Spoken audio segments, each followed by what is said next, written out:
I kind of pride myself that I always get the seller to kick in something for closing cost credit. So that saves my buyers out of pocket at closing. All right, Andrew, top 6 things to avoid as a first-time home buyer. What's waiting? Number 1, waiting to get pre-approved. Tell us about this. So in my experience, a lot of buyers think they're well qualified. And so, they might be, but waiting to get pre-approved until they find the right home is not a very good tactic, especially in the current market right now. Homes are selling very quickly. And depending on the lender, it could take a few days to go through the paperwork and get your pre-approval. And so that's definitely number one. Any good agent won't even be showing properties to a buyer without having them be pre-approved. That makes sense, yeah. Number 2, looking at homes above their budget. So once they get pre-approved, let's say they're approved up to $600,000, and at that point they have to even feel comfortable with that payment. So for them to want to stretch themselves even further and see what's out there for $650, maybe even $700, hoping that they can put in an offer for less, it just isn't a smart strategy, because number one, you're setting yourself up for failure. And kind of depending on the market again, and depending on the situation, you can offer less than asking price. But right now, the tendency is that the homes are selling for more than asking price. Definitely. Currently 2021 in March. Number 3, if in doubt, keep looking. Yeah, I mean, if you're even questioning, putting in the offer and you're kind of reluctant, I would advise my buyer just to keep looking. The right house is always going to come. As long as you're committed to the process, the right house is always going to come along. But if you kind of try to force it, and if you're asking the questions like, can I back out right away, that's telling me that this isn't the right house for them. If they're doing too many compromises, if it's on a busy street or if it backs to, an industrial complex, something like that, it's going to end up being a deal killer.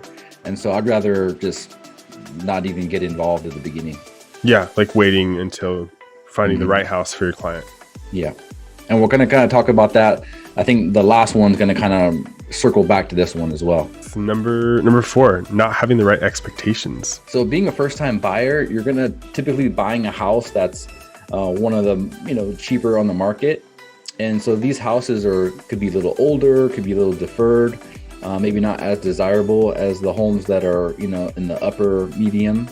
And so once you get into contract on a property like this, you can't expect the seller to make repairs on everything that's going to show up on the inspections. So what I try to tell my buyers is the inspection is kind of like a roadmap. Once you're living in the home, things to, just kind of make a list of things that you're going to fix along the way. Maybe it's an older water heater, or maybe it could be a window that, gets fogged up, something like that. And so unless the appraiser puts it on the report that the value of the home is subject to that repair, the seller is not obligated to fix it before the close of escrow. What are some expectations that some false beliefs or expectations as a first-time homebuyer I might have, that might be common? It just comes down to usually the inspection report. So once they have that in their hand, and it's always very daunting, a typical report on a home is anywhere from 30 to 50 pages long. A lot of it's like, boilerplate stuff, but really it kind of gets really in depth, and, and it kind of is scary. I mean, that's kind of the point, right? And so being a buyer of a home, you have to be aware of every aspect of that home, the electrical box, the roof, the gutters, under the house, the foundation. And so a lot of things that will come up, they'll say, they would advise further inspection. So you can have a field day with getting people out there to do more and more inspections.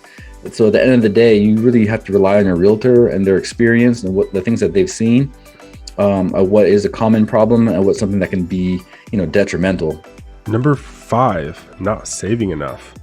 So, it's always nice to have a little bit of a buffer, right? And so if you're planning to put, 3.5% down or 5% down as a first-time buyer, you kind of have to calculate that plus your closing costs, plus having another few months reserves. Because if your down payment alone is going to be $12,000 and you got $12,000 in the bank, you're not giving yourself any wiggle room, And so I kind of pride myself that I always get the seller to kick in something for closing cost credit. So that saves my buyers out of pocket at closing. So for example, the last 2 that I've done, one was over 6,000, the other was over 5,000. So even in this market that's very competitive, I still get the sellers to contribute, which saves my buyers money. But if that's not the case, you have to plan to have an additional, 1.5%, 2% of the purchase price available at the time of closing. And last but not least, number 6, getting too many opinions. Tell us about this.